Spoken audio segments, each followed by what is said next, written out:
Okay, go.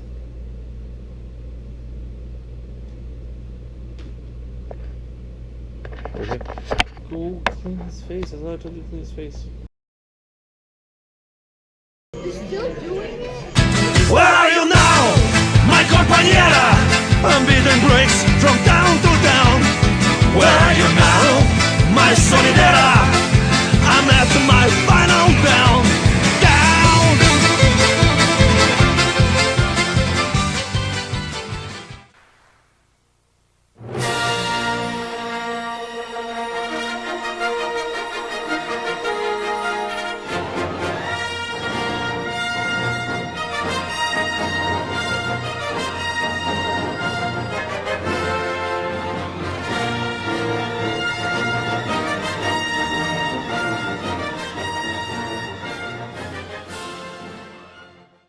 Okay, I'm gonna do a review on episode 7. And I know you're thinking, dude, you're like several months too late. And you're right, I am. I gotta get ready for Rogue One, so I guess I'm doing it because I do what I want. No, not in here. Okay, so my thoughts on episode 8. First off, the normal disclaimer. I'm not a super fan. I just like the movies. I wasn't around when the original movies came out. I'm not that old. But I was around when the prequels came out, and I was a kid, and like any other kid that didn't put too much into cinematography and things of that nature. I thought it was cool, but then again, because it was bright, there was a bunch of flipping and stuff. So, fast forward to episode 8. My expectations when it came out were something new.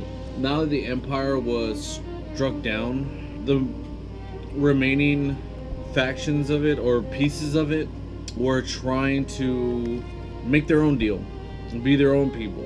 Turns out I was right about that with the First Order, but I really wish I started making these videos a while ago. I did call Kylo Ren being Solo's kid.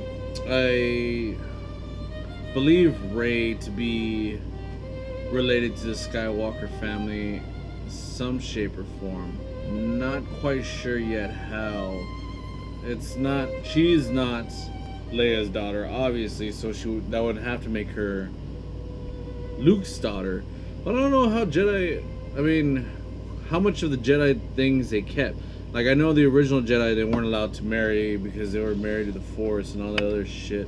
But I don't know. Did he keep with that? Did he have a love interest? Will we see the love interest that wasn't his own sister? Movie starts, right? First scene, right out the bat. So we're introduced to Poe. Poe is funny. He looks charismatic. It looks promising. Our first view of the First Order was what I was hoping for. I was hoping that they weren't going to be this bad guy faction that you kind of feel for, like, oh, they're just trying to make their way in a tough galaxy. But I was hoping they were going to be definitive bad guy, that you were going to see them and be like, no, those guys, they going down. They came out shooting innocents, made you feel like anger towards them, like, man, these are some bad guys. Stormtroopers look great. Our first view of Kylo Ren's ship, I was kind of thinking, oh, that's cool. I mean, Vader did move around in something big. I'm hoping, though, that he has his own fighter. I mean, if he wanted to be like Vader, and Anakin was an amazing pilot, I don't know, not sure if that carried on in his legend, but hopefully he does, and he has his own fighter in the next couple of movies, because Anakin had his special TIE fighter that he did his own conversions with when he was Vader. Was pretty dope. Our first view of Kylo, he was what I was hoping for, because when you say Sith, I think Vader, I think Maul, I think not Dooku. I mean, Dooku was cool, but he seemed like more of a rich guy that was playing Sith. Even Sidious. I mean, yeah, he walked around like a frail old man, but he was still somewhat of a badass. He was still like, hey, I don't like you.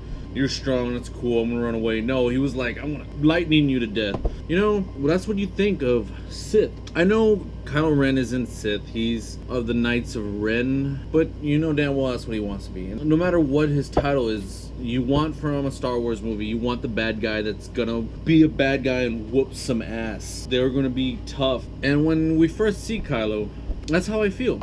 I really feel like he's he's gonna portray that properly. The first view of his lightsaber, you're like, oh, that's different. I don't know why people gave it so much shit about the guards, but I'm like, it looks dope. It looks different. A lot of times they're like, yeah, well, when they make it, it looks different. Honestly, who notices when they're holding the little tube in their hand, besides Dooku, because it had the little limp wiener thing going on for it? Who notices the difference between all of the handles? If you went to go buy them and they didn't have the name of whose lightsabers it was on the box, how many of you would actually recognize them? Not a goddamn one of you. Unless you're a super nerd. And when I say that, I hope nobody takes offense, because super nerds are awesome. So if you're not a super nerd and you're just a casual fan of the movie, you have no idea who anybody's lightsaber is unless they were a specific color, like I already forgot Samuel Jackson's character name. And they were running, you could tell they were running out of ways to make the blade look. That's why Dooku's blade looked normal and he had a little limp thingy, the little weenie. Kylo Ren couldn't have Vader's. People would be in an uproar. Or maybe there's some backstory about what actually happened to Vader's lightsaber. I'm not talking about Anakin's, because we know Anakin's, and then it went to Luke, and now, yeah, all that bullshit. I'm talking about Vader's red saber. If you know what happened to it, remember, I'm not a super fan, enlighten me. Tell me in the comments, just let me know. So they wanted to make something different. And it kind of matches his character. Like, think about it. He's kind of unstable. He kind of just lops around everywhere. He's nothing really, he doesn't really go with finesse anywhere. So why not make his lightsaber look like a broadsword? That's what a broadsword is. You just kind of, you don't really, you just kind of just go at it and destroy everything in front of you and hope that whatever was in front of you was bad, or your enemy. So, away from the lightsaber, that whole first scene was awesome. His voice was pretty cool. I really liked the voice. I really liked his mask and the homage to Vader and all that good stuff. Even that one scene when he's leaving and telling them to look for the droid, he's like, I leave it to you. I saw what I did there. And then there's the blaster part. You cannot think that wasn't badass. He stopped laser in mid-air. And then how he did it too, just that sudden look, like, yeah, you thought you had me. Like, that's pretty dope. Then we hit Jakku. That's when I first started getting a taste of, I've seen this before. I didn't really put it together yet. At first I was like, okay, this kind of reminds me of episode 4. So I'm like, okay, New Hope, that's cool. So I'm like, okay, that's cool. She's a poor person on a desert planet, stumbles across a droid being threatened to being taken apart. Except as where Luke fought the 2 droids, she's rescued BB-8. So you're like, all right, that's cool, you know. I'm thinking at this point it's like when Kylo was doing in his voice and stuff like that. It was paying homage. So I'm like, okay, that's cool. Then the next scene, still pretty cool. Still thinking Kylo Ren is awesome. The movie's getting better. I am at this point excited to see what happens next. I'm actually into this movie. I invested into this movie. And then he threw it the tantrum. And that's when you start thinking that maybe this guy is possibly not as badass as one may assume. About that major spoiler, I had it ruined for me in comments for a video that had nothing to do with Star Wars. But when I started watching the movie, it's kind of foreseeable. And then you can kind of tell in his acting that he was tired. He's old. He wants to be done with this already. He wants to move on. So they kill him. Well, shit, why not, right? So the rest of the movie is kind of like, alright, they're gonna go rescue the princess, Rey, from the Death Star thingy, which is Star Killer base. And when I first saw that, I was like, okay, it's a whole planet now.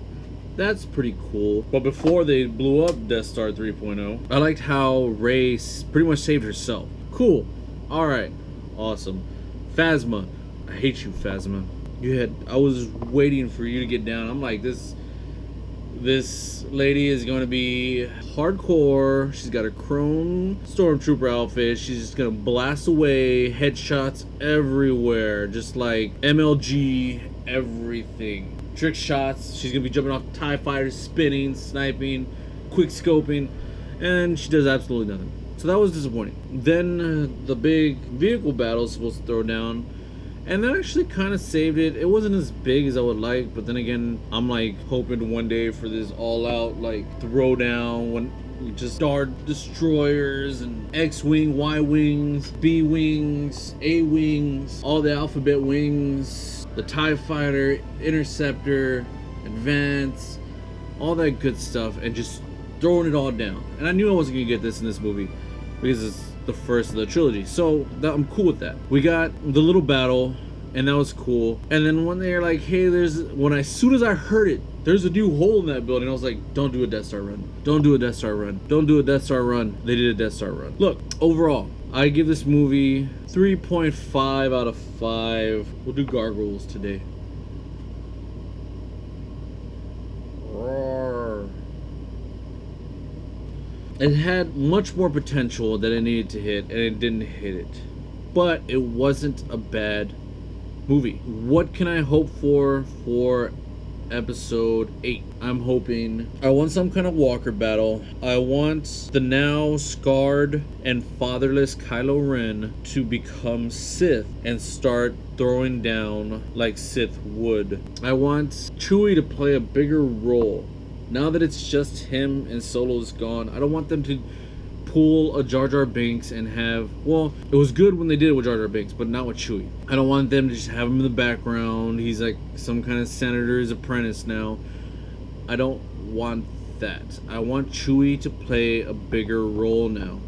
I want him to be after revenge for the fall of Solo. Oh yeah, Finn and Rey need to quit Disneying it up. And just, that'd be cool to have. That would be the romance. The prequels, Anakin and Amidala seem forced. But Finn and Rey seem like they legitimately click. They mesh well together. So that would be awesome to have those two love interests. And not have Disney be like, oh, we're just going to wait until the last episode and then maybe they kiss each other in the cheek and you'll never really know what happens. It's Star Wars, damn it. I need conclusion. Phasma doesn't do anything this next episode. I'm just giving up on her. And then it'll be too late. So if she does throw down on episode 9, I'm just be like, whatever, bro. You had your chance. Anyways, so that was my review.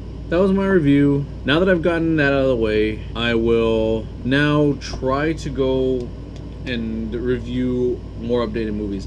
I got a suggestion to do The Killing Joke, and I am looking forward to that. I will review it as soon as it comes out. Day one, I will have it, watch it, review it, and I will put that out immediately. Alex isn't here to give his 2 cents on the movie. Are you gonna tell everybody hi? Are you gonna let me end the episode without you? What did you think of Star Wars? Don't tell me, tell them. That's good. What do you give it? 3 or 4? 4. You give it a 4? Yeah. Oh my goodness. My Alright. Once you get 4, Darth Vader will come out. Once you get 4, Darth Vader's gonna come out? Yes, he's gonna be in Rogue One. You ready to see that? He's gonna be back. My Darth Vader's He's gonna come kill Kylo Ren? You didn't like Kylo Ren? No, Kylo Ren killed Darth Vader, remember? No, Kylo Ren did not kill Darth Vader. Luke killed Darth Vader. Kylo Ren's trying to be Darth Vader. Alright, so that concludes my review. My reviews will be longer and more in depth when I get into newer movies. My next review will be sometime this week, hopefully. I'm not sure what movie. I can't do Killing Joke yet because it doesn't come out until later this month, but I will be doing it, and I'm looking forward very much to do. Maybe I'll do some Batman cartoons leading up to the Killing Joke. I'll talk to y'all later. Don't forget to like, subscribe, and send me money. Just kidding. Don't send me money. Okay, talk to you later. Bye.